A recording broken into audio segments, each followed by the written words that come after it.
What are you waiting on today? Where are you looking for God to show up and he seems absent? Where are you looking for him to do something and it feels like it's been days and months and you don't, how much longer? And this idea of waiting on God it's not just Simeon, it's a massive category through the Bible. And I can't go all the way through it, but you could just see it several different places. You look at Psalm 37, it says, wait upon the Lord. You look at Psalm 13, it says, how long, O Lord?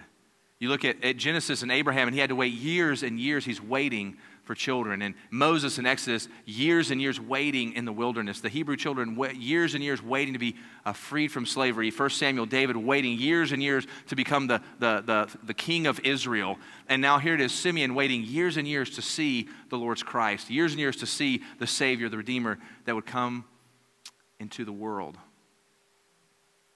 And what's he waiting on? Look at verse 25. What does it say? It says, it was a man, Simeon, righteous and devout. He was waiting for what? Consolation. He was waiting for consolation. I mean, the word consolation implies, right, that there's pain, that there's hardship, there's suffering, because there's something to console, something to comfort. So the word consolation is implying that there's something painful. And whenever you're in a period of waiting in your life, whenever you're in a time of waiting, it's almost always painful. It's almost always associated with difficulty.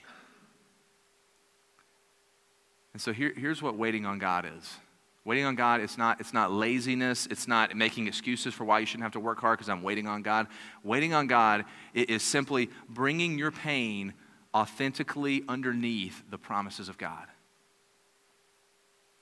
Bringing your pain, bringing your suffering, bringing your hardship underneath the promises of God and his timetable. And if you're waiting right now, you have to do this constantly because waiting always brings temptation.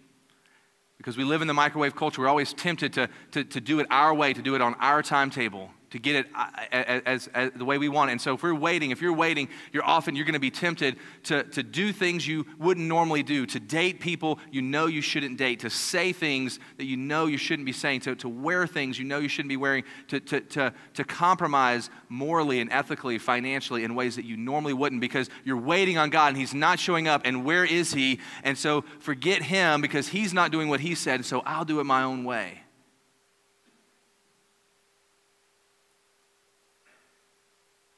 That's the temptation that always comes with waiting.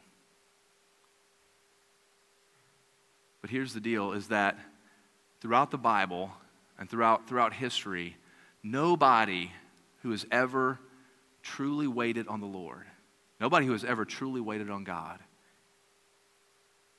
in the end regretted it.